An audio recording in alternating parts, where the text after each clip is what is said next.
Olá, muito bem-vindo, muito bem-vinda ao nosso estudo de domingo, 17 horas, livro O que é o Espiritismo. Hoje nós vamos entrar no nosso 16º encontro. Então, depois eu vou, ao final, vocês me lembram, eu vou deixar aqui a sequência já de estudos, então a playlist que eu fiz, para aqueles que perderam, quiserem dar uma olhadinha lá no YouTube, ou, se preferir, ó, tem até a descrição aqui no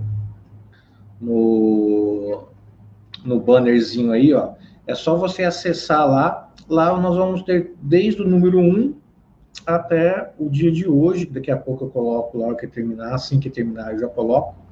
Então, para você ficar. Se não, você pode entrar também na página Lei de Paulo, Espiritismo Kardec.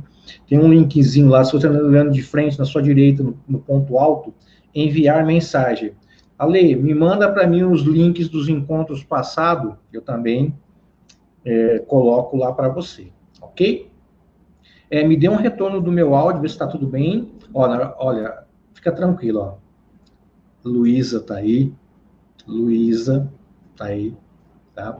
Ela e o Pitu, para nos ajudar aí a alavancar mais um encontro. Qualquer dúvida, qualquer problema que você tenha no chat, fala com ela aí, ok? Ó, grande Janaína, essa menina é fera. A Iane fez aniversário ontem, ela vai trazer um bolo aí para nós aí. Minha grande amiga Daisy, qual eu admiro muito, um grande abraço, tá? Olha lá, Gislene, tá aí já, a Vilminha. Vamos ver aqui mais. Ó, a Eliana, nossa, a Eliana Silva apareceu hoje. Ó, o Dani, aquele bannerzinho da chamada nossa, aquele folder, nosso querido Dani aí, o fera aí que faz, ó. Tá ali, ó, a Valéria, o nosso querido Gambarini, a Mônica, ó, Nancy, tá aí já, o Dudu, ei, Dudu tá aqui, tá, velho. A Maria Alicinha também tá aí, ela, grande Socorro tá aí, Socorro, né? A Iris também chegou, a Maria Lene, ela... Agora, estou sem som, Gambarini? Primo, vê certinho aí. Olha lá, a Luísa está falando para você... Olha lá. Reinicie, está normal. Tá ok? Tudo fera aí? Então tá, ó. Parceirão, meu irmão já tá aí já. Vamos começar então. Ele vai fazer a nossa prece. A Sônia chegando já. Eu tenho certeza que vocês passaram uma ótima semana. O Zanin também tá aí, a Sandra. E nós vamos chamar o nosso querido amigo e irmão, Fábio. Ô, Fabião, tava com saudade de você, nego. Tá bem, Ale? Como é que tá? Tudo tranquilo? E aí, tudo tranquilinho aí? Tudo. Eu tava com saudade de você e do pessoal do chat aí também, apesar de muitos eu não conhecer pessoalmente, mas como eu encontro toda semana, né? Aí já tá até formando uma intimidade com o pessoal aí. Isso, mas é mesmo. E quando falta, a gente sente falta, cara. Pô, você não foi lá, cara? O Daniel, semana passada, fez aniversário. Claro, ele não ia deixar de curtir o aniversário para vir no nosso estudo, né? E aí... Mas que fez falta, fez, viu, Ale? Hã? Mas que ele fez falta, ele fez também. Poxa, na hora, eu falei para ele, cara, o que aconteceu que você não veio? Já tava, deu uma intimada mesmo, já. Ó, eu vou deixar o Fábio em evidência para ele fazer a nossa prece inicial e aí a gente retoma, ok? Então, estou convidando a todos, né, para que a gente, por alguns instantes, deixe de pensar dos problemas, né, do cotidiano, do dia a dia, para nós entrarmos em conexão com os bons espíritos e com o nosso modelo e guia, que é Jesus. Então, pedimos, Mestre Jesus e os bons espíritos, que nos amparem nesse nosso estudo, que os bons espíritos nos inspirem para que a gente possa compreender de uma maneira melhor todos os ensinamentos vindo através da doutrina dos espíritos.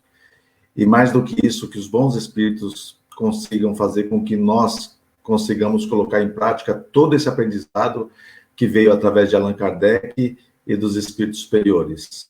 Agradecemos os bons espíritos, agradecemos o Mestre Jesus por mais uma oportunidade de aprendizado. Que assim seja, graças a Deus.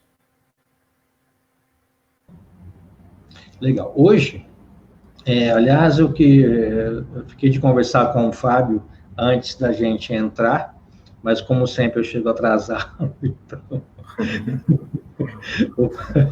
não deu para conversar, mas não tem problema. Tá? Era para conversar o quê, Ale? Eu fiz alguma coisa errada aí ou não? Era para conversar o quê? Pelo contrário. Que teve na semana passada, eu pensei que ele viria hoje, o Sidney, ele não veio. Uhum. Ele fez você está vendo ele aí ou não? Eu não cheguei a vê-lo. Não, acabei não vendo. Também não. Mas é o seguinte, ele fez um comentário, no finalzinho do nosso estudo passado, um comentário muito oportuno, muito bom, por sinal. E eu fiz uma provocação, só que na hora que eu vi o tempo já tinha esgotado.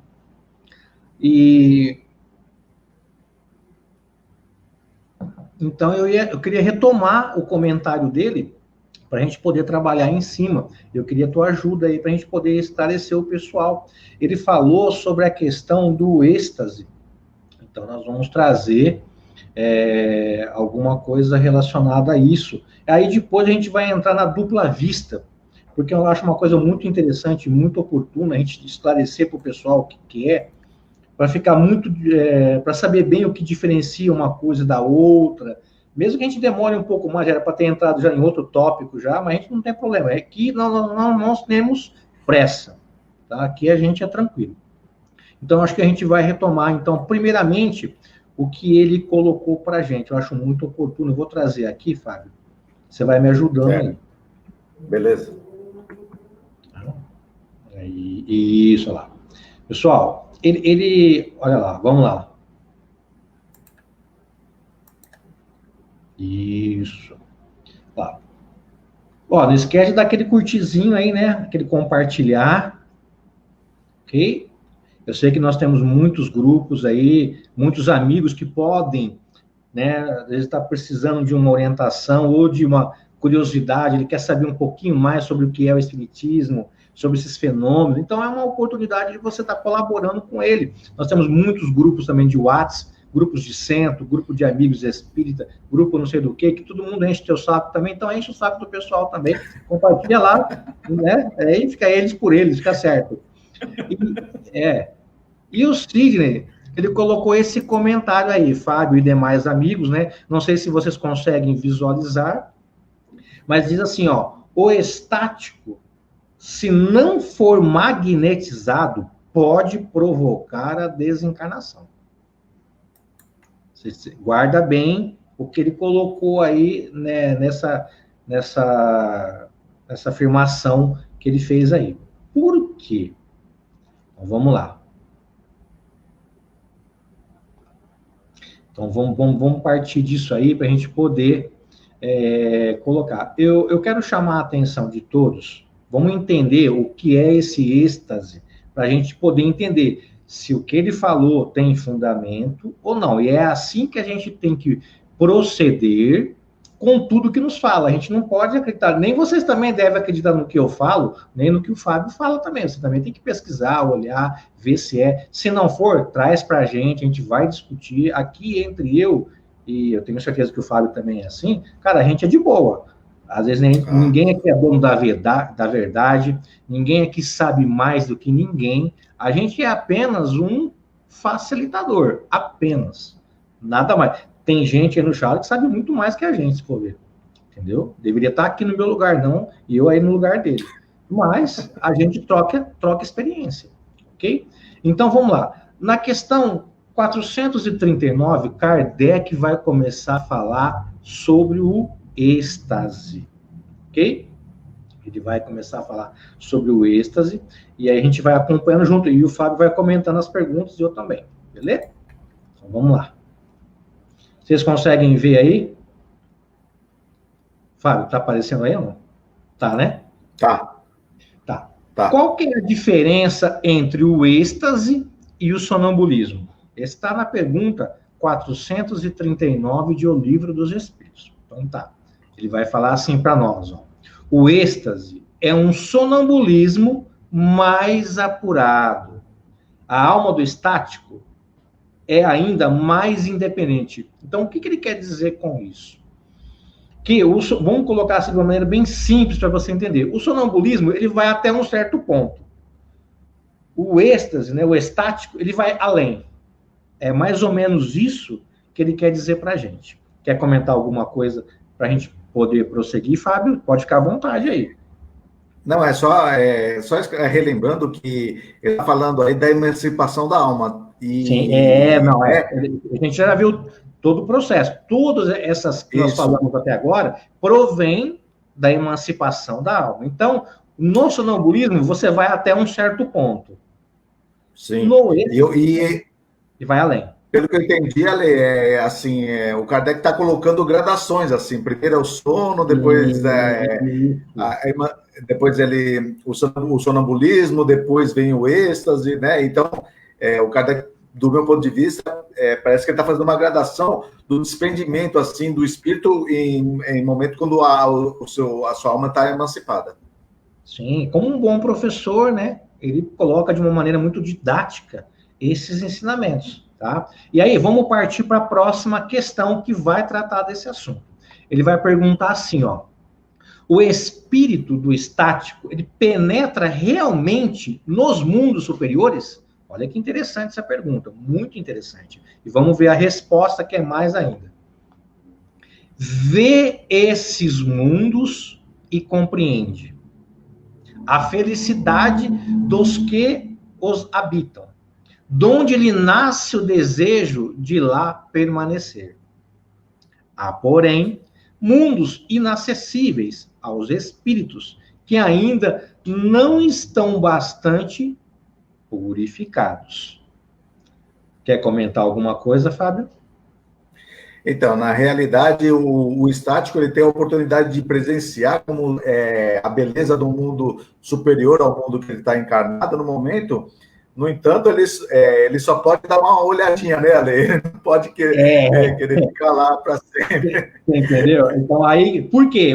Qual que é a barreira dele? A moral, a evolução moral dele. Esses mundos não estão acessíveis a ele. Para você estar lá, você tem que ter um certo, né, um grau de purificação um pouco maior. Senão, você não tem acesso a esses mundos. É isso que ele está falando. Mas olha que interessante, vamos ver passo a passo. Vimos a diferença.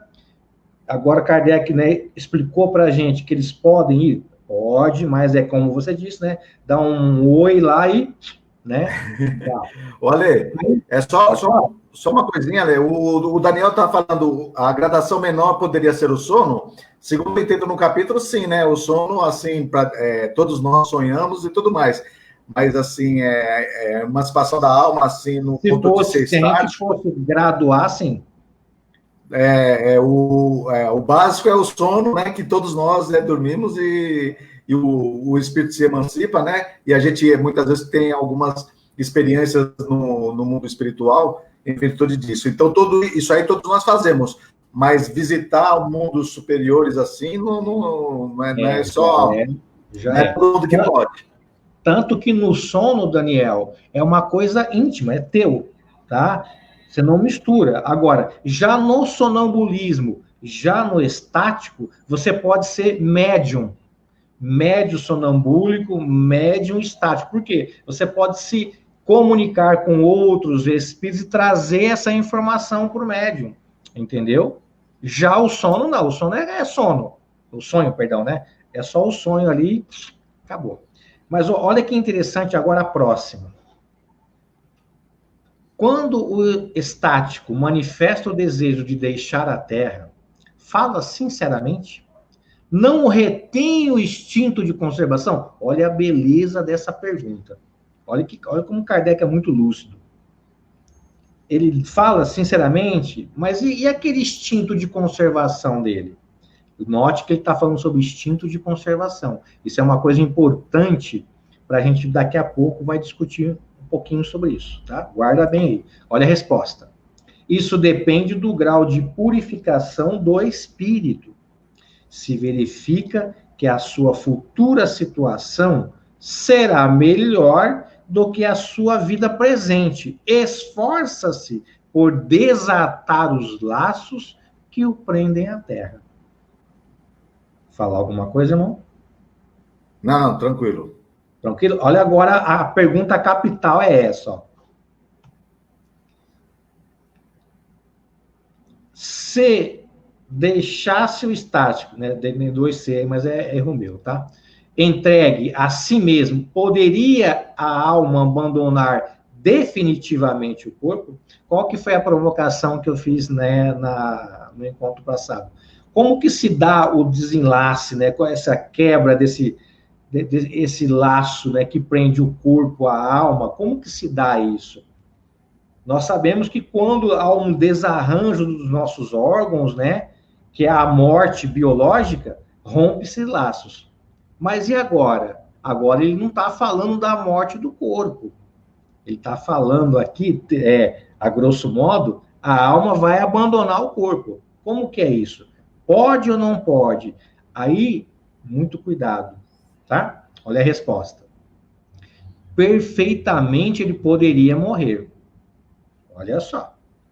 Por isso, olha lá, que é preciso que se torna chamá-lo a voltar, apelando para tudo o que prende a este mundo, fazendo-lhe, sobretudo, compreender que é a maneira mais certa de não ficar lá. Olha só, já Kardec e os espíritos já sinalizaram, o ideal é não ficar lá. Onde vê que seria feliz, consentiria em partir a cadeia que o prende no planeta terreno. Okay? Então, guarda bem, ó. É preciso tornar chamá-lo a voltar, apelando para tudo que o prende neste mundo. Beleza? Quer comentar alguma coisa, Fábio? A gente vai prosseguir aí. Não. Tranquilo? Prosseguir ali, tá lá no chat, eu não estou vendo o chat, mas como é que tá? Tá tudo tranquilo? Não. A Luísa eu acho melhor o pessoal esperar tudo que a gente tem para passar sobre, e aí a gente bater um papo, acho que aí fica mais claro para o pessoal. Beleza. Pode. Então vamos lá. Agora eu vou lá. Livro O Céu e o Inferno, parte 1, Quadro do Inferno Cristão. Tá lá, o título é O Inferno, né? Quadro do Inferno Cristão. Os estáticos, olha lá que ele vai falar. De todos os cultos, sempre viram coisas em relação com a fé de quem estavam penetrados. Não é, então, surpreendente que aqueles que, como Santa Teresa, são fortemente imbuídos às ideias do inferno, tais como as apresentam as descrições verbais ou escritas, e os quadros, tenham visões que não são, propriamente falando, senão a reprodução daquelas produzam os efeitos de um pesadelo. Um pagão cheio de fé teria visto o Tártaro e as fúrias, como teria visto no Olimpo Júpiter empunhando o raio. Quer comentar alguma coisa, Fábio? O inferno de Dante, né? Isso, justamente. Eu ia estar justamente isso aí. É o inferno de Dante. Na verdade, ele é um estático, né? Ele viu aquilo lá e relatou o que ele viu. E é por isso, acho que você vai falar com certeza, que mais para frente o Kardec fala que, muito frequentemente, os estáticos eles se enganam bastante devido às crenças, né? Olha lá. Questão 443.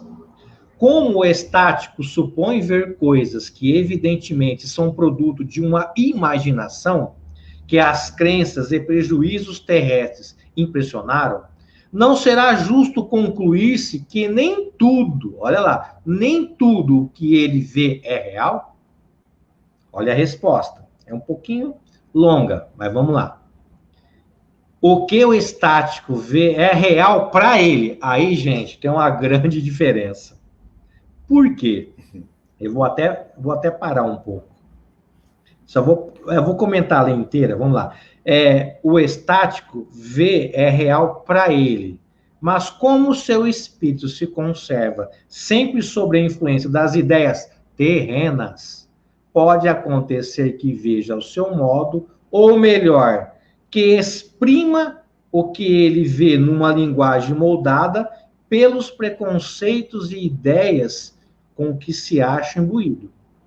Ou, então, pelos vossos preconceitos e ideias, a fim de ser mais bem compreendido.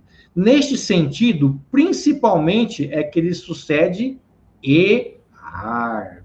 Então, muito cuidado aí. Vamos prosseguir um pouquinho mais. Questão 444.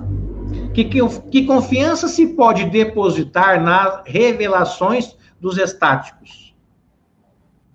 O estático está sujeito a enganar-se muito, muito frequentemente, sobretudo quando pretende penetrar no que deva continuar a ser mistério para o homem. Por quê? Então, se deixa levar por correntes das suas próprias ideias, ou se torna joguete de espíritos mistificadores que se aproveitam de seu entusiasmo para fasciná-lo. Olha ali agora, ó. Antes de irmos adiante, devemos imediatamente, aqui já é o livro dos, se não me engano, livro dos médiuns.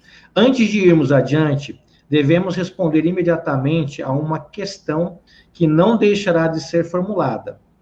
Como pode o corpo viver enquanto está ausente o espírito? Olha lá. Como pode? Poderíamos dizer que o corpo vive a vida orgânica, independente do espírito.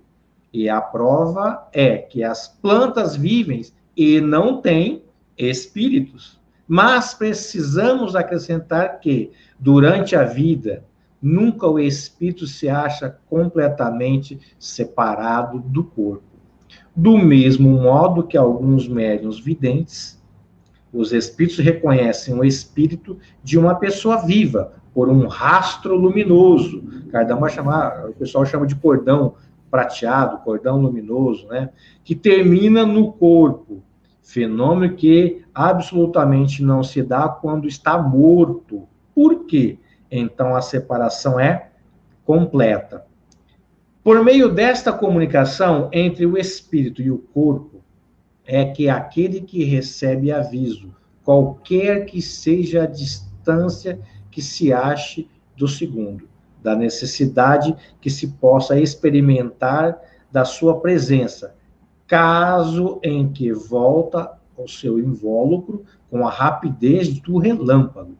Daí resulta que o corpo não pode morrer durante a ausência do espírito, porque não pode acontecer que este, ao regressar, encontre fechada a porta, conforme é dito alguns romancistas, em que é história compostas para recriar. Livro dos Médiuns, questão 118.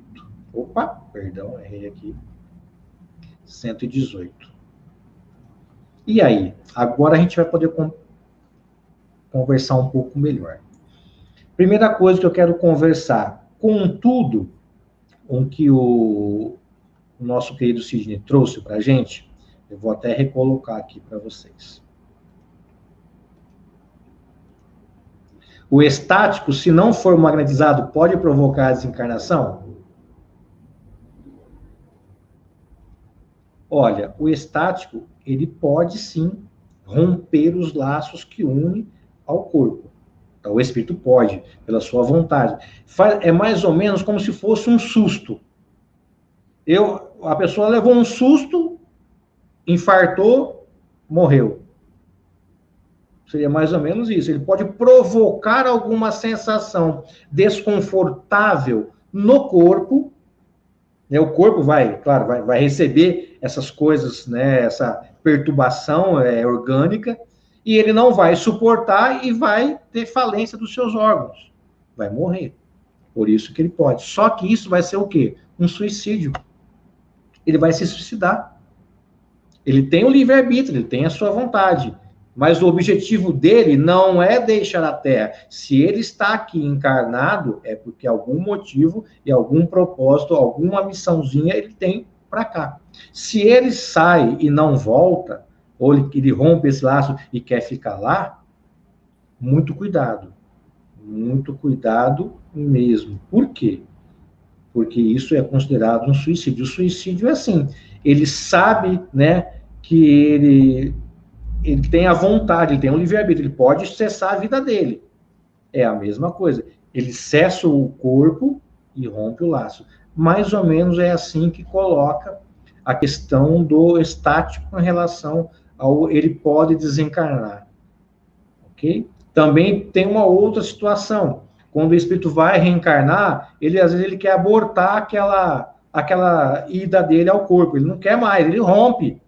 Ele causa um desconforto e esse desconforto gera o desligamento desses laços, ok? Só que tem um detalhe, uma coisa que a gente tem que colocar muito bem. É a visão dele, não que seja real. Por quê? Se eu colocar um quadro aqui e pedir para cada um de vocês aí falar alguma coisa sobre o quadro, nós vamos ver que a gente vai achar coisas que, esse quadro é assim, o outro é assado. Cada um vai ver o mesmo quadro de uma maneira, mas não que isso é real. Feito? Fabião, vamos aí. Já falei demais. Acabei engasgando ali quando eu fui falar, quando eu fui puxar o ar. É uma situação bastante estranha, Ale. Assim, porque eu concordo plenamente com você que se ele provocar a desencarnação dele, vai ser um suicídio. Sim. No entanto, ele tem essa vontade porque ele está presenciando um mundo superior ao mundo que ele está. E nós sabemos que quem, por livre-arbítrio, causa a desencarnação, ele comete suicídio, ele não é digno ainda de pertencer ao mundo superior. Sim. Então, eu acho que os espíritos, nessa resposta, eles falaram que eles poderiam, talvez o estático poderia fazer um negócio desse, sim, mas acredito, eu não sei, eu procurei até na revista espírita, tudo, mas eu não sei se tem algum caso de algum que conseguiu fazer isso. Porque, com certeza, ele tem vontade de não voltar mais por estar no mundo superior, mas cometendo esse ato, provavelmente ele não ficaria nesse mundo, né? Então, eu acho que... né? Justamente. Então, eu achei bastante interessante essa questão assim, e tem bastante material para a gente tentar se aprofundar mais no estudo, né? Para fazer esse tipo de coisa. Olha, não sei se você vai concordar, mas olha, a Aldara fez um comentário interessantíssimo. Lembra que a vida orgânica, ela tem vida orgânica, ela não depende, né? Se a gente for separar do espírito. Tanto se você colocar a questão do natimorto, o natimorto, ele é gerado no ventre da mãe, ele até tem ele nasce com um formato normal, só que ele não vive, tá? Mas ele não tem um espírito designado a ele. Se fosse o espírito e o perispírito que formasse o corpo, como muitos falam, como que ia desenvolver, então, aquele feto, aquele bebê?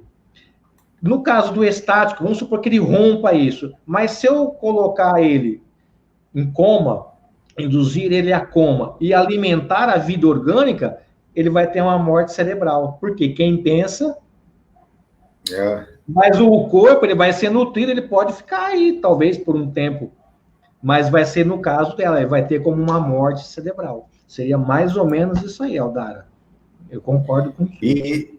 E viu, Ale, na questão 156 lá do Livro dos Espíritos, o Kardec pergunta se no momento da agonia o espírito ainda está lá. Ou seja, ainda existe uma vida física, e os espíritos falam que em algumas vezes o espírito já nem está mais presente, o que só tem uma vitalidade orgânica, mas que o espírito já não está mais presente. Está lá na questão 156, bastante interessante. Provavelmente pelos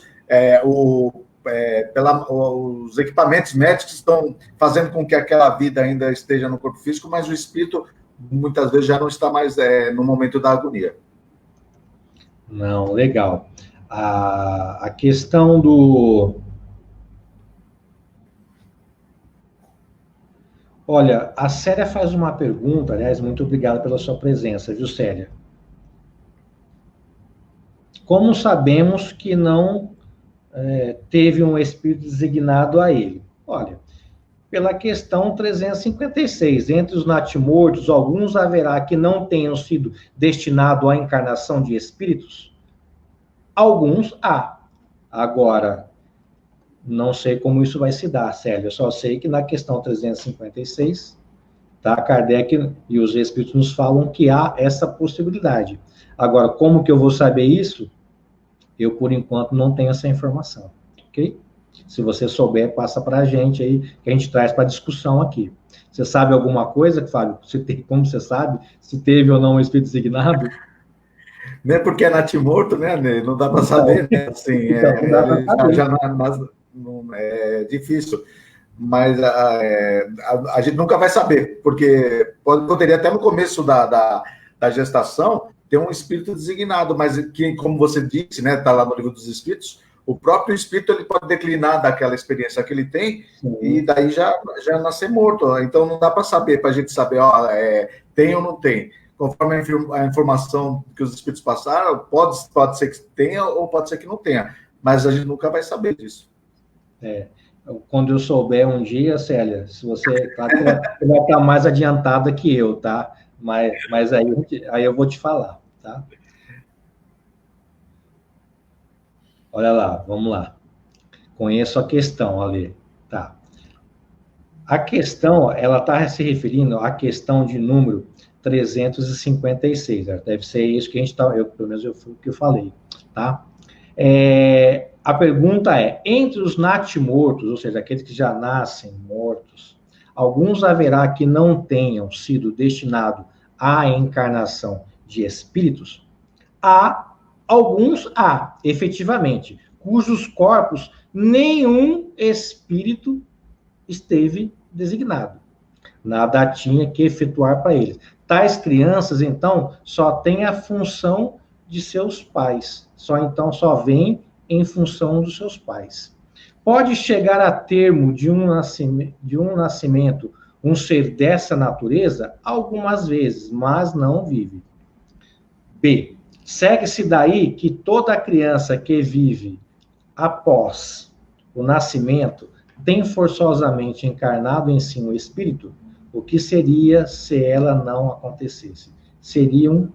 Não seria um ser humano. Então, Célia, a minha análise é muito simples. A gente só segue o que está aí. Como saber se vai ter algum designado ou não? Eu não sei. Provavelmente os espíritos superiores que trouxeram essas informações devem saber, tá? Eu, por enquanto, ainda não. Mas eu tenho certeza, se eu souber, eu vou te passar, ok? Vamos lá? Mais algum? Deixa eu ver. Tem uma aqui da Nancy primeiro. Muitos desencarnam dormindo. Como não pode ocorrer o espírito desencarnar quando dorme? Como é que é?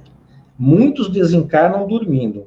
Como não podem ocorrer o espírito desencarnar quando dorme? O espírito...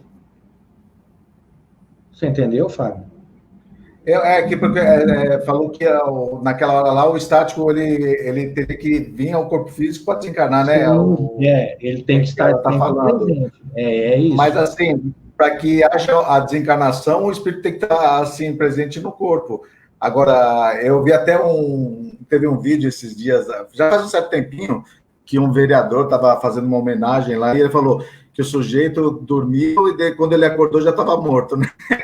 Então, é mais ou menos isso. Quando ele acordou, estava morto. Então, o que eu entendi, Nancy, achei bastante interessante até a tua pergunta, que, assim, não é o espírito ele está emancipado e daqui a pouco alguém avisa, olha, você não precisa mais voltar, não, porque você vai morrer. Eu acredito, diante disso, que o espírito precisa estar num corpo físico, não como emancipado, para presenciar a desencarnação e daí sim poder se desprender, o perispírito, daquele momento de perturbação. Sabe por quê, Nancy? Porque logo depois da desencarnação tem um momento de perturbação, que isso não ocorre quando o espírito está emancipado. E se o espírito não estiver junto ao corpo físico, eu acho que é bastante difícil que esse momento de perturbação ele possa ocorrer. E tem outro detalhe, viu? Não sei se o Fábio vai concordar. Se a morte, Nancy, ela é natural, conforme vai enfraquecendo o corpo biológico, os laços também vão se afrouxando. Então, fica mais fácil de poder se operar essa separação entre um e outro. Ela vai aos poucos já se colocando. Por isso que às vezes a pessoa, quando está para morrer, ela começa a ver. Então, fica esperto, é uma dica aí. Naturalmente, quando a pessoa vai morrer, ela começa a ver o tataravô, o bisavô, tudo, aquela turma que já foi, ela começa a ver tudo. Por quê? Porque começa a afrouxar os laços e ela começa a emancipar a alma. E aí ela começa a ter essas visões, né, mais espirituais, porque ela está mais emancipada do que propriamente dito no corpo, porque já está rompendo esses laços, ok? Você falou do Alberto? Isso, grande Alberto, hein? Era isso que isso, ele fala. Exemplo por comparação, a pessoa perde a mãe e se suicida para acompanhá-la ao céu. Ele só não acompanhará o ente como nem mesmo terá paz. O estático vislumbra o mundo superior, mas sofrerá pela rebeldia. Exatamente isso. Exatamente, Alberto, é isso aí mesmo. Entendeu a dinâmica? Talvez assim, o Alberto, é só para... Porque eu não sei se tem algumas pessoas novas aí no chat, né? Porque, na realidade, a pessoa pode acompanhá-la para o céu, né? Que nem o Alberto está falando, suicida para acompanhá-la ao céu, mas para nós espíritas, né? Assim, os espíritos estão em toda parte. E aquele céu, da maneira com que o pessoal entende, assim, esse não existe. A grande Luzia aí, ó. Luísa, se o estático se negasse a retornar, causando a morte do corpo físico, não poderia ser uma espécie de suicídio? Com certeza, seria um suicídio. Com certeza, não tenho dúvida disso, tá? Vamos ver, tem mais alguma coisa? Grande Daniel tá aí. Olha aqui, a Aldara novamente, que ela fala de ficar nesses planos, o estático já deveria ter praticado o desapego? Não, então, Aldara, pelo que eu entendi, assim, o fato do espírito possuir essa capacidade de ser estático, né, isso não faz com que ele seja superior aos outros, porque muitas vezes ele até se engana em virtude das convicções que ele tinha. Por isso que o Kardec fala que frequentemente eles se enganam. Um exemplo claro disso aí, acho que mais para frente a gente vai comentar, tinha um sujeito chamado Emanuel Swedenborg, que criou até uma religião e coisa parecida, e além da dupla vista, ele era estático. E ele foi para um lugar onde ele falou de várias coisas que ele tinha visto, como se fosse um céu, que nem nosso amigo lá falou, o Roberto lá, né, tudo. E quando o Kardec, depois de desencarnar, o Kardec conversa com ele na Revista Espírita, ele falou que estava enganado, assim, frequentemente.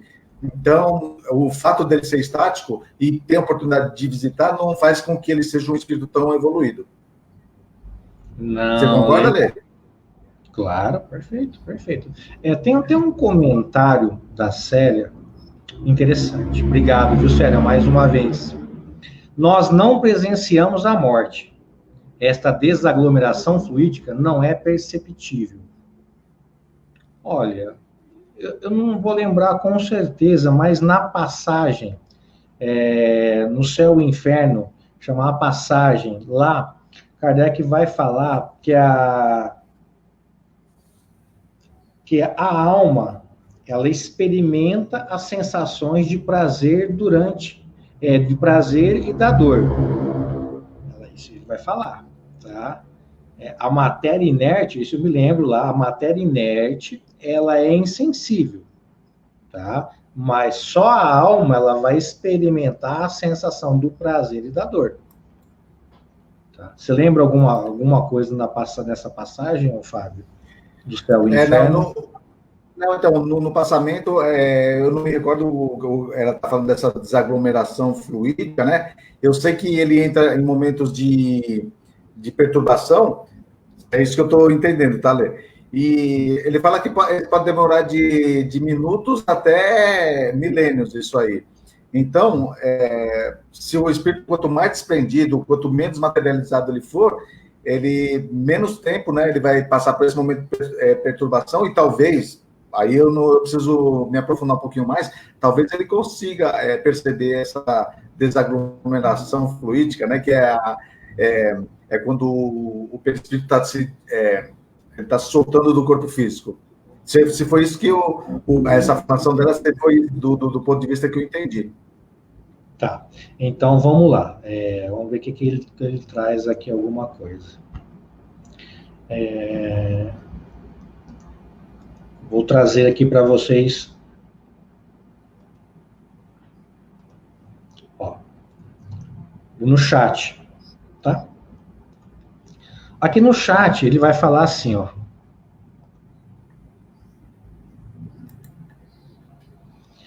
Se no momento da extinção da vida orgânica, o desprendimento do perispírito se operasse completamente, a alma não sentiria absolutamente nada.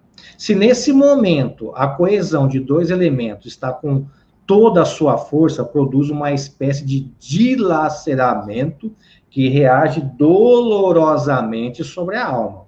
Se a coesão é fraca, a separação é fácil e se opera sem abalo. Se, depois da cessação completa da vida orgânica, ainda existirem inúmeros pontos de contato entre o corpo, a alma e o perispírito, aí ele vai colocar aqui. Aí, Célia, aí ele traz uma informação interessante, ele vai falar assim para nós, ó.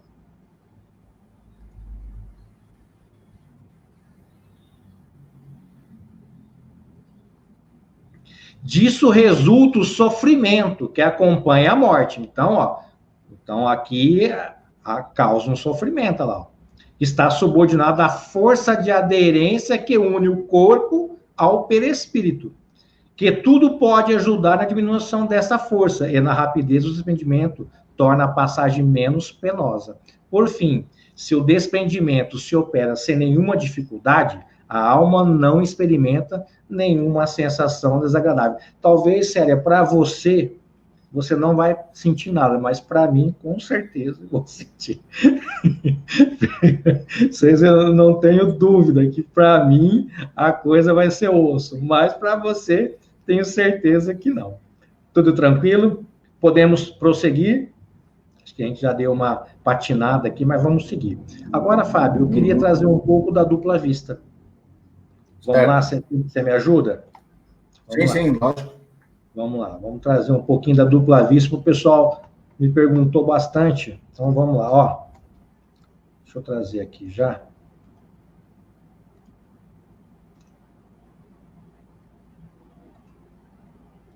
Ó, não esquece de dar aquela curtidinha pra gente aí, dar uma compartilhada, tá?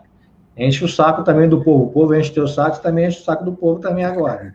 Vai mandando aí, lota aqueles grupos de WhatsApp lá, ó, manda para todo mundo. Todo mundo manda para você toda hora. Vamos falar um pouquinho sobre dupla vista. A dupla vista, olha lá, ó, questão 447. O fenômeno que se dá a designação de segunda vista tem relação com o sonho e o sonambulismo? Aí ele vai responder, ó, tudo isso é uma só coisa. O que chamas de segunda vista é ainda, olha lá, o resultado da libertação do espírito, sem que o corpo seja adormecido. A segunda vista é a vista da alma. Quer comentar alguma coisa, Fábio, a respeito?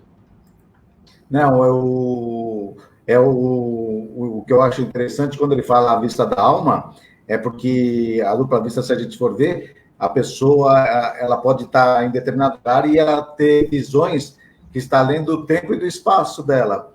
E isso quer dizer que o espírito se emancipou e que a vista não está no perispírito como um órgão do perispírito, porque não existem órgãos, né? Então, quando ele está lá, ele consegue presenciar esse tipo de coisa. Não, eu acho bastante interessante isso aí. Pois eu vou trazer um caso na Revista Espírita para a gente entender como que a dupla vista se opera, tá? Mas antes eu quero recorrer novamente ao Livro dos Espíritos, se vocês permitem, tá? Questão 448, olha lá. É permanente a segunda vista? A pergunta é essa. A faculdade é o exercício? Não. Nos mundos menos materiais do que o vosso, os espíritos se desprendem mais facilmente e se põem em comunicação apenas pelo pensamento, sem que, todavia, fique abolida a linguagem articulada. Por isso mesmo, em tais mundos, a dupla vista é faculdade permanente para a maioria dos seus habitantes, cujo estado normal se pode comparar a dos vossos sonâmbulos lúcido. Eu fiquei... Opa, errei de novo aqui. Eu fiquei imaginando, amigos, como que seria a gente viver num mundo em que a gente não precisasse nem quase da palavra articulada, que a gente tivesse uma visão como de um sonâmbulo lúcido. Já imaginou um negócio desse, Fábio? Verdade, Ale. Mas, por outro lado, eu vejo assim, é interessante que isso não seja constante, que essa pessoa tenha a faculdade, né? Porque não sei se como ela saberia lidar muito com... Ela está vendo, ela está vencendo em determinado local e vendo coisas em outros locais e tudo parecido. A pessoa tem que ser bem equilibrada para conseguir fazer com que isso, na verdade, ela consiga lidar bem com isso. Tá, e o mais interessante é que ela existe em certas pessoas no mais perfeito estado normal, sem o menor traço aparente, às vezes, de sono, nem de estado estático. Olha que interessante. Ela pode ser assim, parece que a pessoa está normal e ela está tendo uma visão. Por quê? Ela tem no seu princípio na propriedade radiante do fluido perispiritual, que permite que a alma, em certos casos, perceba as coisas à distância. Olha que legal. Então, essa expansibilidade, essa propriedade radiante, né, do fluido perispiritual, permite, então, que a alma, em certos casos, ela tenha essa percepção, ela começa a perceber a distância, ok? Isso, para muitos, é a coisa assim, né? Para a gente é uma coisa do outro mundo, mas isso é da lei da natureza, tá? Por quê? Não são os olhos que veem, igual os nossos agora aqui, que nós estamos interagindo com a câmera e tudo mais. É a alma que, por seus raios, atingindo um certo ponto dado, exerce ação fora, e sem o concurso de órgãos. A alma não tem um concurso de órgãos, ela não vê por olhos igual nós, ok? Nessa faculdade, no caso, ela é muito mais comum, essa dupla vista, do que a gente imagina. Ela pode ter também graus de intensidade e aspecto muito diverso, que vai de indivíduo para indivíduo. Para uns, ela pode ter uma percepção, às vezes, acidental ou até permanente por algum tempo. Ou mais ou menos clara para uns, das coisas mais afastadas. Para outros, uma simples intuição dessas mesmas coisas. Noutros, às vezes, pela transmissão do pensamento. Então, olha só, é notável que muitos possuem, às vezes, essa característica, essa faculdade de dupla vista, sem, às vezes, se dar conta que isso está acontecendo. E é muito interessante isso. Quer falar alguma coisa, Fábio? O que eu acho mais interessante dessa faculdade aí, né, é que, por exemplo, no caso de bicorporeidade, quando um espírito ele se apresenta em outro lugar, né, tudo, o espírito mesmo ele entra em estado de como se estivesse com sono, ele não consegue interagir com ninguém. Nesse caso de dupla vista, é a mesma coisa eu estar conversando com você, Ale, e tá falando de coisas que estão acontecendo nos Estados Unidos. Você estava fazendo um exercício de dupla vista aí, não estava agora há pouco? Você estava olhando para lá, olhando para cá, não é? É isso mesmo, Ale. Olha lá, o Fábio tem a dupla vista permanente, ele vai ali, vai ali. A dupla vista pode ser para muitos o que popularmente a gente fala, um frita o peixe olhando para o gato e outro para a frigideira, né? Essa é a dupla vista. Isso pode acontecer. Tanto que se a gente for pegar a questão 449 de O Livro dos Espíritos, a segunda vista vai perguntar a Kardec, desenvolve-se espontaneamente ou por efeito da vontade de quem possui essa faculdade? Olha só a resposta. Às vezes é espontânea, olha que legal.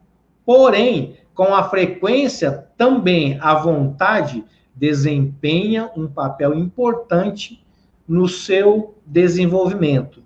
E aí, ele vai falar uma coisa interessante. Observe bem o que ele vai falar. Toma, para exemplo, de uma dessas pessoas que se dá o nome de ledoras de sorte. Aquelas pessoas que jogam carta, lê sorte, alguma coisa. Alguma das quais dispõem desse poder. E verás que é a vontade que auxilia em entrar de segunda vista, no que chamas de visão. Então, ou seja, nós vamos lá, vamos colocar aí a dona Dulce, um exemplo.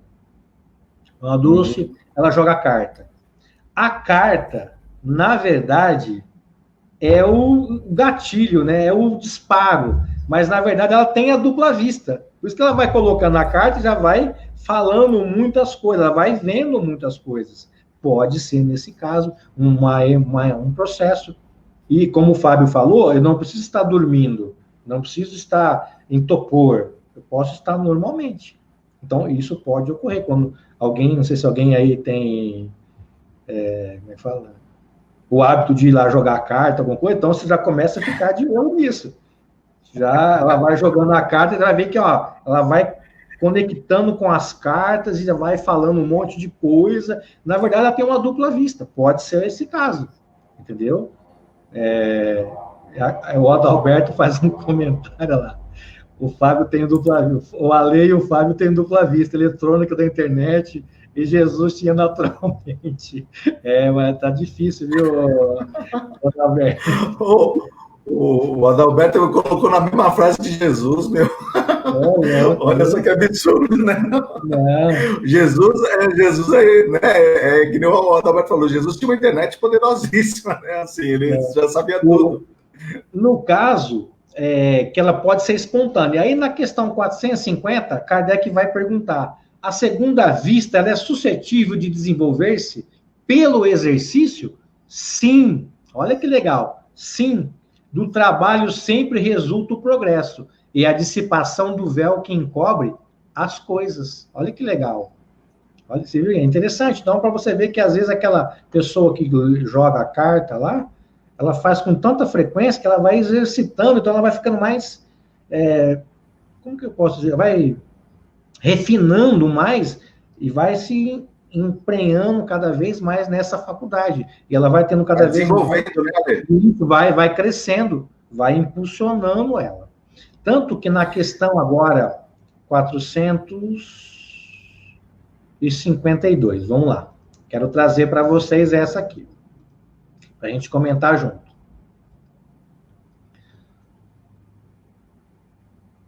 É exato que em certas circunstâncias desenvolvem a segunda vista. Olha que interessante, porque eu coloquei ela aqui para vocês. Ó. A moléstia, a proximidade do perigo, uma grande comoção podem desenvolvê-la. Olha que legal. Lembra que eu falei que quando da morte natural, vai começar, os órgãos biológicos vão se desarranjando, vão minando, e com isso vai desprendendo um pouquinho, né, esses laços que unem a alma ao corpo, também começa com a dupla vista, olha lá.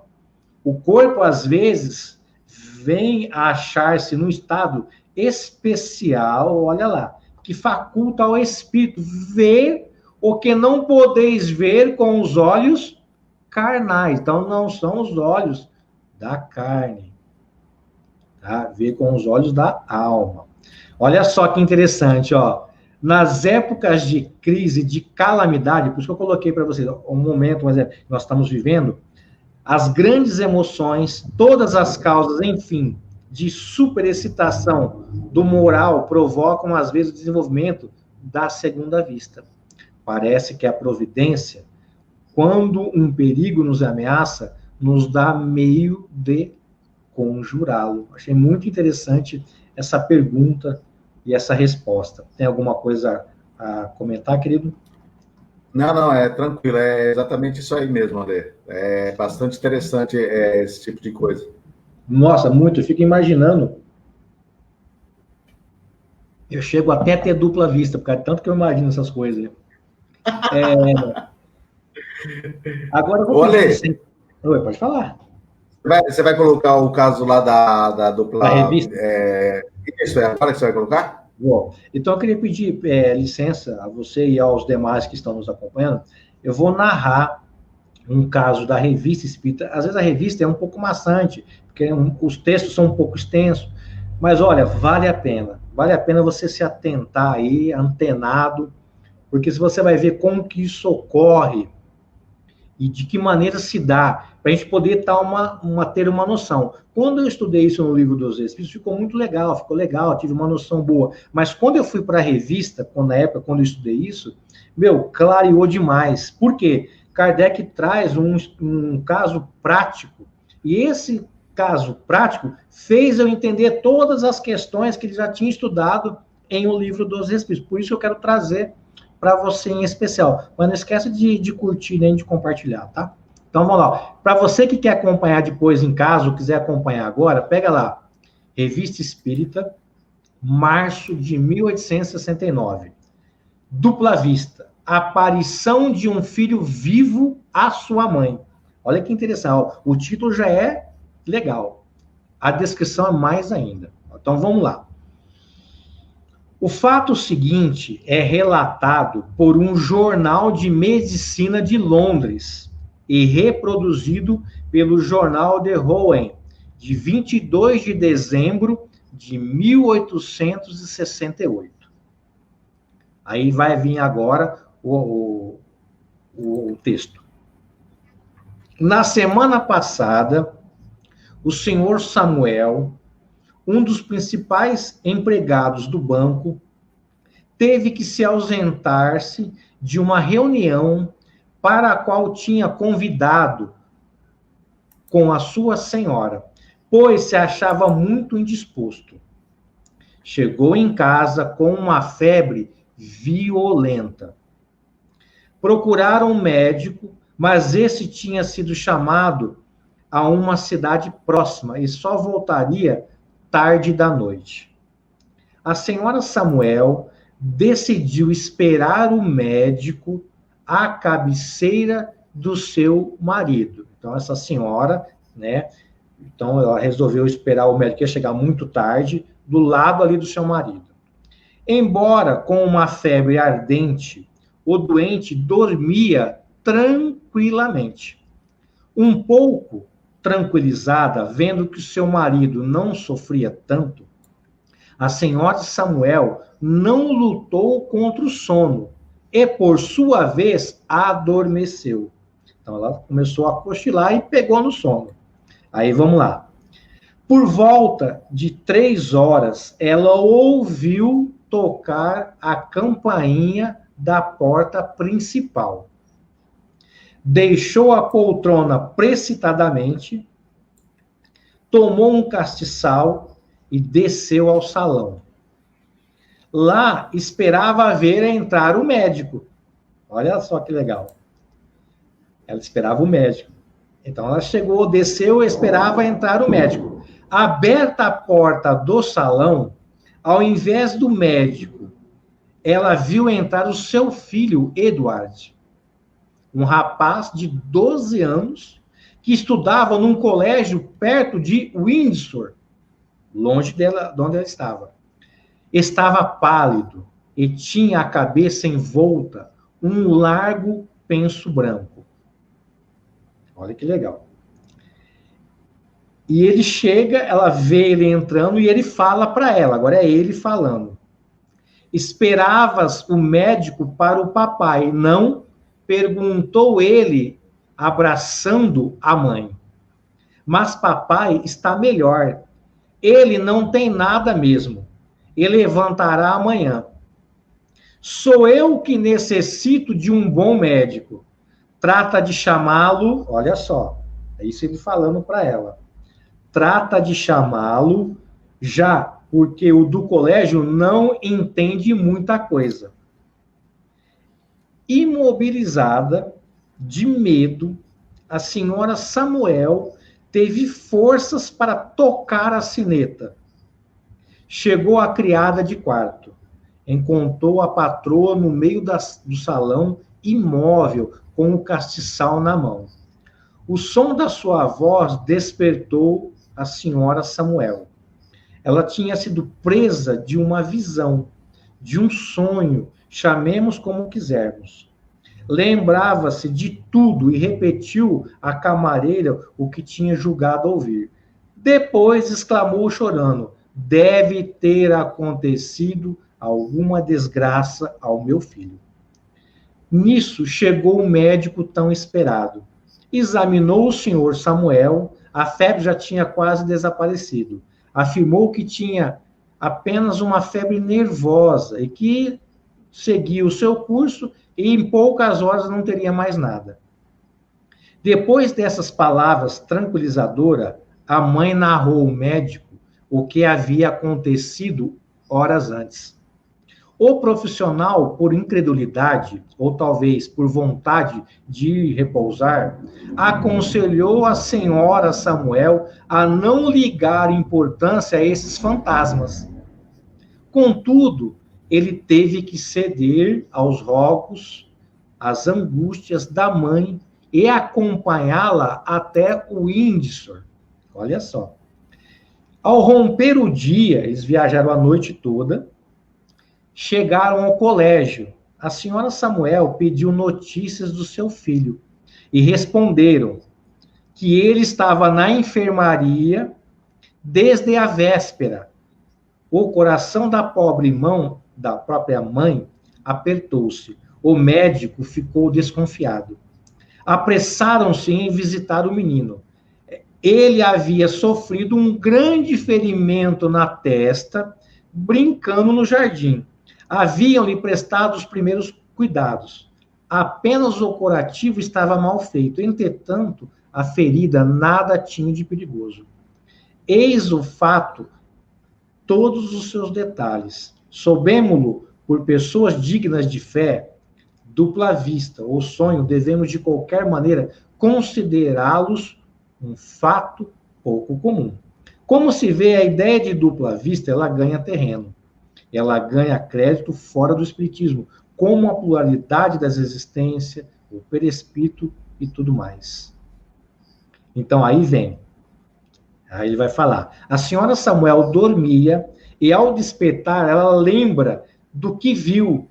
Era, pois, um sonho, mas um sonho que traz a imagem de uma atualidade tão precisa que é verificada quase que imediatamente. Não é um produto da imaginação, é uma visão muito real. Então, era isso que eu queria trazer para vocês. Aí segue, né, a revista falando sobre, mas é muito interessante. Esse exemplo da mãe faz a gente compreender de fato o que é essa questão da dupla vista. Fábio, fica à vontade aí. É sensacional, né, Ale? Esses casos da Revista Espírita ainda demonstra bastante coisa, assim, que é que você falou, a gente vê no Livro dos Espíritos, mas é na Revista Espírita que a gente consegue perceber os detalhes de cada fenômeno desse. Tem um outro também que eu... Pode falar à vontade. Não, é que não, o nosso irmão Adalberto falou que é tipo... A gente tem uma dupla vista eletrônica, né? Assim, o Emanuel Swedenborg, né, que eu ia citar também, além dele ser estático, né, ele tinha essa faculdade da dupla vista, né? E uma vez ele estava em Gotha, lá numa cidade de 480 quilômetros de Estocolmo, almoçando com mais umas 15 pessoas aproximadamente, né? De repente, conversando com as pessoas, ele falou, olha, está tendo um incêndio enorme lá em Estocolmo, e ele estava meio preocupado, e quando deu um determinado horário, ele falou, olha, já contiveram um incêndio, né? E o incêndio foi até 3 portas da minha casa. Inclusive, ele citou isso. Isso foi num sábado. E na terça-feira, porque as informações não chegavam tão rapidamente como é hoje, né? Na terça-feira da outra semana, todos os detalhes que ele tinha citado daquele incêndio foram confirmados através das informações que vieram de Estocolmo. Então, que nem o Adalberto falou lá, né? É uma internet sensacional, né? Para quem possui isso aí, né, não, Ale? Com certeza. Inclusive, Fábio, foi muito bem lembrado essa questão do Sonnenberg aí. A questão, a Aldara está falando o seguinte: é preciso ter uma ligação com outra pessoa para ter a dupla vista? Não necessária. Kardec vai falar daquelas leduras de sorte. Ela não tem vínculo emocional, talvez, com ninguém, mas ela tem isso com ela, entendeu? Exatamente por isso, Aldara, que o Kardec não coloca a dupla vista como uma faculdade mediúnica, porque isso é uma característica do próprio espírito encarnado. Ele não está intermediando nenhum tipo de fenômeno. O Adalberto, ele fala que, para exemplo de dupla vista, temos Divaldo. O Alberto, eu não conheço esse exemplo aí, mas se você quiser trazer para a gente discute aí, a gente vê. Olha lá, o Fabião tá tendo dupla vista agora. Ele olha lá e aqui, ó. Entendeu? O Fábio é fera. Não, eu tô lendo o chat. Eu tô brincando. Eu tô brincando. A dupla vista eletrônica, né, que o menino falou lá. A Vilma, ela comenta aqui, ó. Minha mãe viu o espírito de meu pai fora do corpo. E ele se encontrava dormindo, e ela em estado de vigília. Olha que legal. Esse fenômeno se encaixa na dupla vista? O que você acha, Fábio?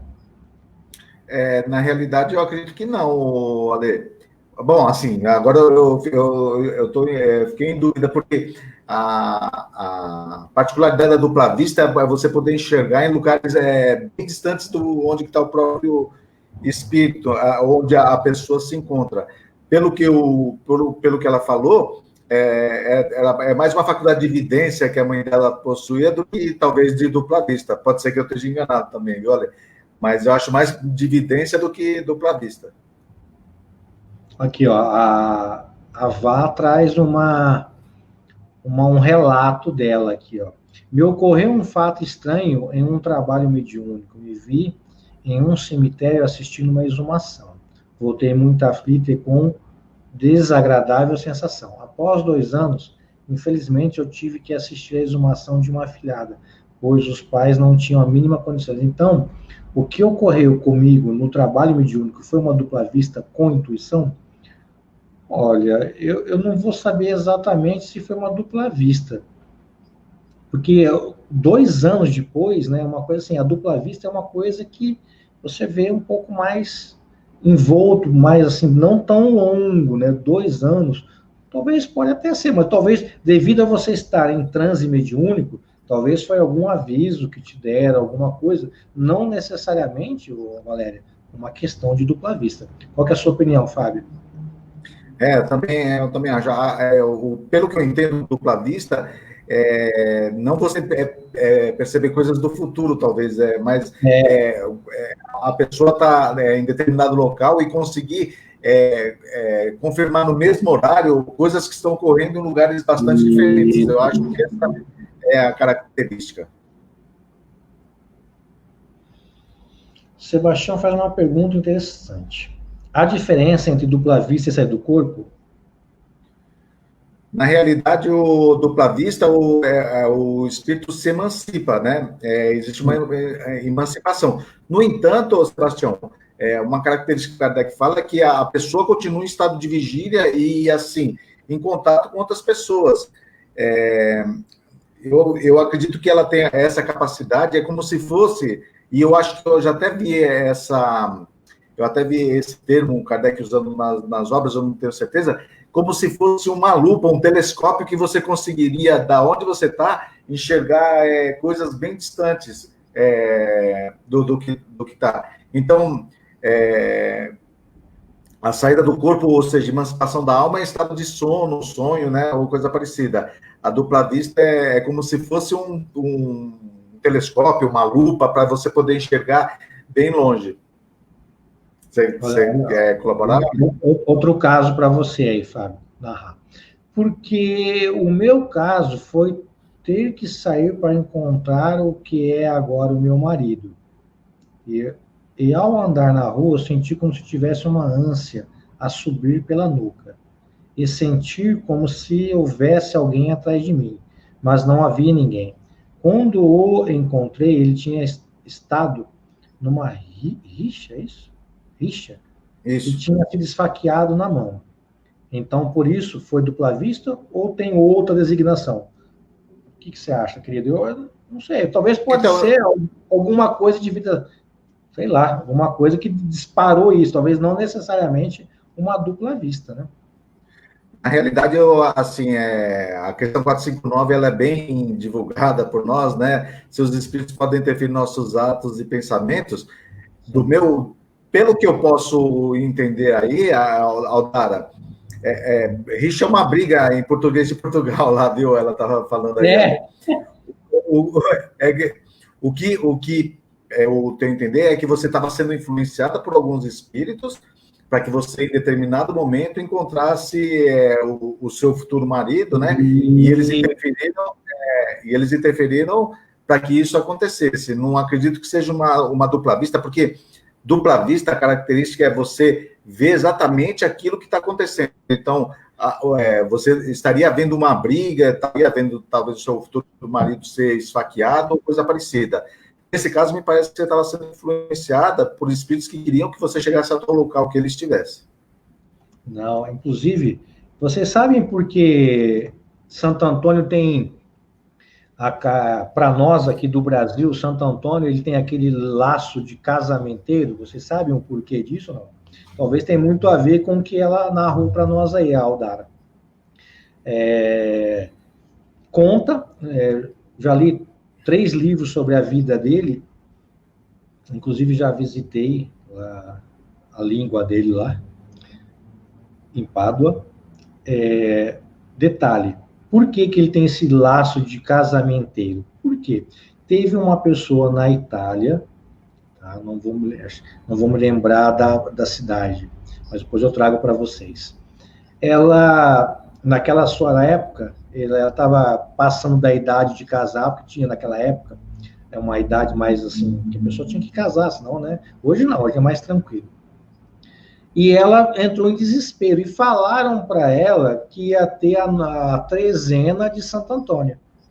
E ela fez o quê? Ela comprou uma imagem de Santo Antônio e fez a trezena na igreja, lá com o pessoal. E só que aí que tá. Ela morava no sobrado, ela guardou lá a imagem. Por que ela guardou a imagem?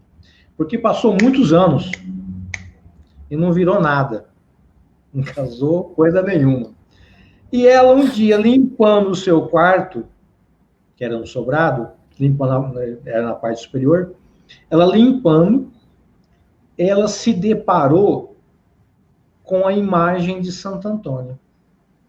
E ela lembrou da época que ela fez a trezena e tudo mais. O objetivo da trezena era arrumar um marido, e não arrumou nada. Ela ficou tão nervosa, ela arremessou pela janela do sobrado. Caiu na cabeça do cara que ela casou. Então, por isso ele é para nós casamenteiro.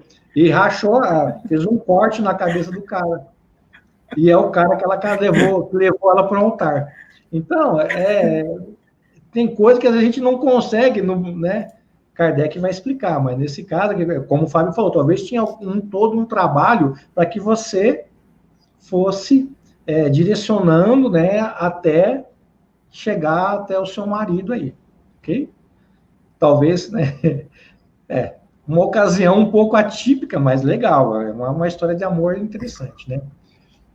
Pessoal, Fábio, mais alguma coisa para falar? Alguma pergunta que eu não vi no chat que passou aí? Aí a Ursulina, ou não sei se não tem muito a ver com o tema, a Ursulina de Oliveira, ou Ale, talvez, agradeço se você puder responder, me responder. Eu sou uma médium e trabalho na casa espírita e sinto muito as dores dos outros. O que devo fazer?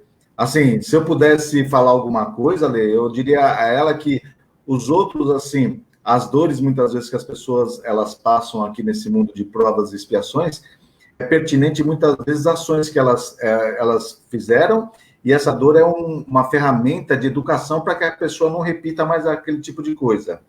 Na questão 258 do Livro dos Espíritos, os Espíritos dizem que nós escolhemos as provas que nós estamos, que a gente quer evidenciar. Então, não sei, demonstra isso aí que você é uma pessoa boa, que ainda sente muito pelas dores dos outros. No entanto, tente enxergar de uma maneira que aquela dor, muitas vezes, sendo Deus justo e bom, aquilo, de alguma forma, vai trazer algum benefício para aquele espírito. E tente trabalhar tentando minimizar dores dessas pessoas, mas não tente carregar tudo isso nas suas costas, porque senão você que vai acabar adoecendo e ficar pior do que muitos desses que você sente pelas dores, tá? Se eu pudesse te falar alguma coisa. Eu só não entendi uma coisa. Cabe uma dupla interpretação aí. Ursulina, você vai me responder aqui no chat, eu vou te aguardar, tá?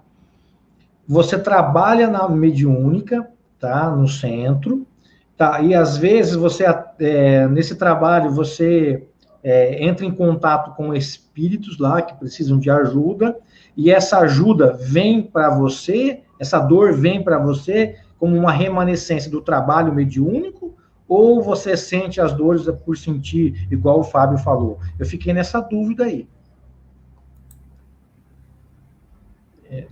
Você consegue também ter essa visão, Fábio, que eu tive agora? Também tem dupla interpretação. Eu sou médium, eu trabalho lá, e na mediúnica eu começo a absorver aqueles problemas que tem lá, tudo, e levar comigo embora. Não sei se é nesse sentido. Então, eu entendi por isso. Eu entendi por isso aí também, né? Uhum. De cara, assim, demonstra que é uma pessoa boa, né, Ale? Assim, que se importa com o próximo, tudo. Mas vai acabar se prejudicando se ela tentar ficar muito sentida por causa do problema dos outros. O médico, ele não vai poder curar as pessoas se ele estiver doente também, né, Ale? Então, a gente, ela precisa também se precaver quanto a isso. Se for o caso, Ursulina, procura uma ajuda especializada, tá? Se for o caso, procura, se isso acontecer dentro da reunião mediúnica, procura o responsável, comece a estudar mais, trabalha mais isso em você. Se for, igual o Fábio falou, no seu dia a dia aí, que eu tenho certeza que você é uma pessoa muito boa, procura ajuda, porque às vezes a gente não vai conseguir mudar todo mundo e ajudar todo mundo. Então a gente precisa também estar bem. Como o Fábio falou, ninguém empresta o que não tem. Se você pedir para mim 1 milhão, não vou te dar, não tem. Tá? Não, foi a Diz que colocou aqui. Vamos ver aqui, vamos lá. O coordenador coordena esses espíritos em sofrimento. Fica tranquilo, ao meu ver. Então, eu não sei se é nesse sentido, viu, Dirce? Olha aqui, Fábio, lá atrás. Obrigado, viu, pelo feedback aí. É no momento de atender as pessoas. Então, é isso mesmo. Você tem que trabalhar um pouco mais isso em você, tá? Porque, como o Fábio falou, que nem eu sou físio, tá? Você já imaginou, você vem aqui no meu consultório, eu vou te tratar, tá com muita dor, imagina eu com muito mais dor, aí você sai, eu fico louco de dor, aí como é que eu vou atender o próximo? Não tem como. Então, você precisa estar bem, igual o Fábio falou, se equilibrar. Se for o caso, se você não conseguir desvencilhar disso, procura uma ajuda especializada, troca uma ideia, vê certinho, conversa mais com o seu anjo de guarda, começa a trabalhar mais isso em você, procura um auxílio dentro do centro onde você frequenta, para que possa te orientar. O que não pode é você ficar assim, porque acabou ali, acabou. Você tem que ir embora bem, ficar bem. Como é que você vai se dar bem na sua casa, com os seus familiares, com os mais próximos, se você já vem mal de lá? Então, alguma coisa não está legal aí, ao meu ver. Tá? Eu, ali, penso assim. Tem que buscar alguma coisa. Igual o nosso Gambarini está falando, ó, um autodomínio, né, um autocontrole, de se autoconhecer, de não deixar isso tomar conta, alguma coisa nesse sentido. Ok? Pelo menos é o que eu... Só um relato, né, pessoal. Uma vez tentaram me colocar para fazer parte do atendimento fraterno lá. E eu não conseguia, porque A única coisa de bom que aconteceu, por eu perceber o problema de várias pessoas, é que essa minha encarnação está sensacional, assim, eu quase não tenho problemas, porque eu via pessoas que, por exemplo, ela tinha o marido que era drogado e espancava a pessoa, o filho que era drogado e tantas coisas, e eu saía desse atendimento pior do que eu entrava. Então, eu decidi não fazer mais, Ale, porque eu não tinha capacidade para consolar as pessoas se eu me envolvia tanto nos problemas das pessoas. Então, isso requer também uma técnica, tudo que eu não consegui desenvolver, né, Ale? Mas, no meu caso, foi isso aí. Não, eu entendo você perfeitamente, tá? Essa parte do acolhimento fraterno, que nós vamos chamar, Ursulina, vou te dar uma dica também. Em setembro, nós vamos promover um curso sobre atendimento de acolhimento fraterno, ou atendimento fraterno, tá? E lá, a gente definiu a grade, e dos tópicos vai ser sobre isso, sobre essa integração entre o atendido e o atendedor. Como que é isso, entendeu? Então, a gente tem que trabalhar essa questão aí. Então, no curso, vai ser em setembro, vai ser 2 domingos à tarde,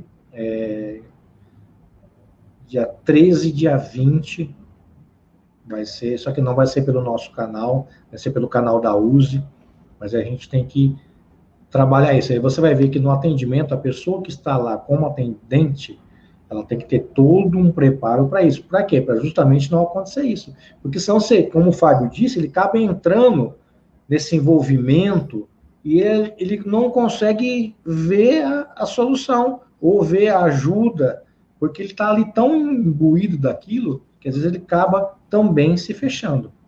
Ok? Ô, Ale, só um último recado, a Aldara está perguntando. Aldara, se você puder me adicionar no meu Facebook, eu tenho um contato do João, lá de Portugal também, que ele faz um trabalho todo baseado nas obras do Kardec, e aí eu te passo o contato. Se você puder depois me adicionar lá, e eu te passo o contato dele, tá bom? Porque ele é um cara sensacional aí de Portugal. O Adalberto também de Portugal, também é uma pessoa sensacional. Não, Adalberto é de Portugal. Então, o Adalberto também é de Portugal, né? Não, Japão. Não é de Portugal. Desculpa. Então, tá bom, Aldara? Daí eu te passo Agora, eu não sei como é que é a sua região, qual região que você tá. Então, dependendo da região, a gente pode te indicar alguém para poder te ajudar. Tá ok? Você tem a página aí, deixa sua mensagem. Foi o Fábio vai te ajudar. Mas passe depois em off qual que é a região que você atua, tá? Para a gente poder ver alguma coisa mais próximo de você. A gente sabe que na Europa tem uma grande dificuldade, não é que nem aqui que cada bairro tem um. Na Europa, na Ásia, são poucos os centros, então às vezes fica muito longe a distância de um para o outro, ok?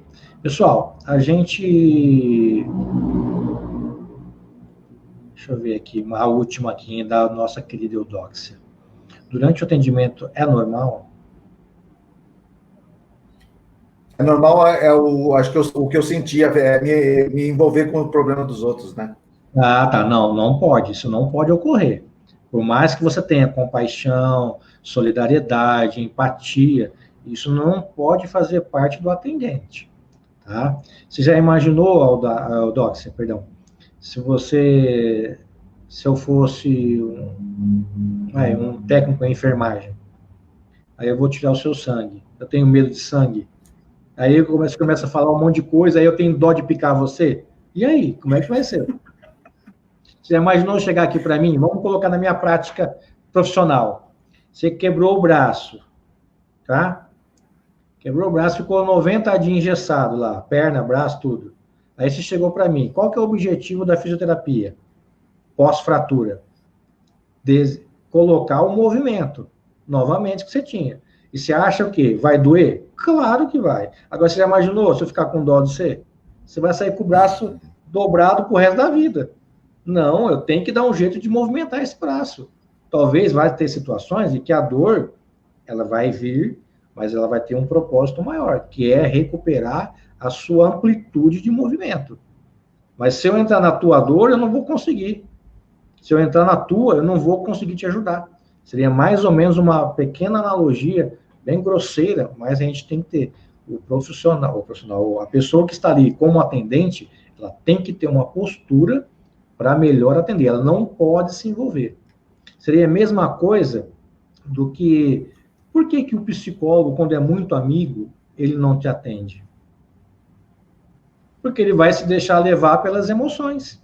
É teu amigo, te conhece muito, sabe? O diagnóstico dele, a conduta dele não vai ser tão legal. Ao passo, se ele pegar uma pessoa que ele nunca viu, assim, entre aspas, na vida, que ele não tem um vínculo, ele vai poder te ajudar muito mais, certo? Pessoas,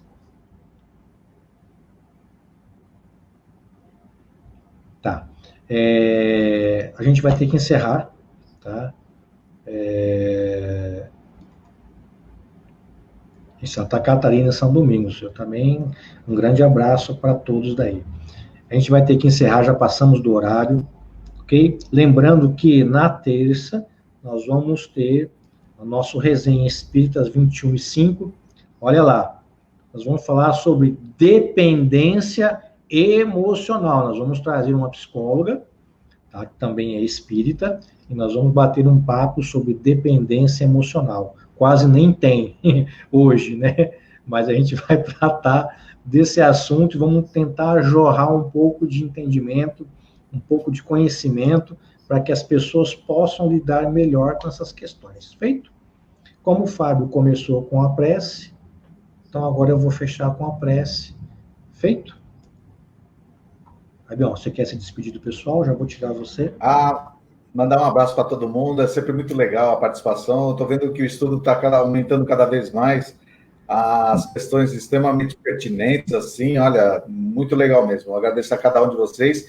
E só lembrando que agora a gente mudou de tópico, né? Nós passamos na próxima semana. Você sabe qual que é o próximo, não? Tópico.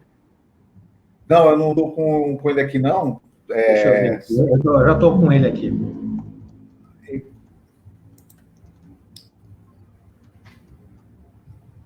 E mandar um abraço a cada um de vocês. Muito obrigado pela participação de cada um. Nós vamos continuar, né, no nosso segundo diálogo ainda, a gente vai começar, tá? Vamos continuar nele. O tópico vai ser: não basta que os incrédulos vejam para que se convençam. Então, vamos entrar nesse tópico. Então, semana que vem, pessoal, vocês estão indo embora por quê? Não fiz nem a prece ainda? Oxe, você está indo embora já. E aí a gente já vai entrar num tópico novo já. Feito? Vou tirar o Fábio para a gente poder fazer a prece. Olha, muito obrigado pela sua participação, obrigado pelas questões. E não tenha vergonha de perguntar, às vezes que as pessoas são muito tímidas, ou não tenha medo. Primeiro, a gente não sabe mais que ninguém, tá? A gente aprende junto, é uma troca, a gente aprende sempre muito com essa troca, ok? Então, é importante essa participação cada vez mais, tá? No curtir também, no compartilhar, porque isso ajuda todos nós.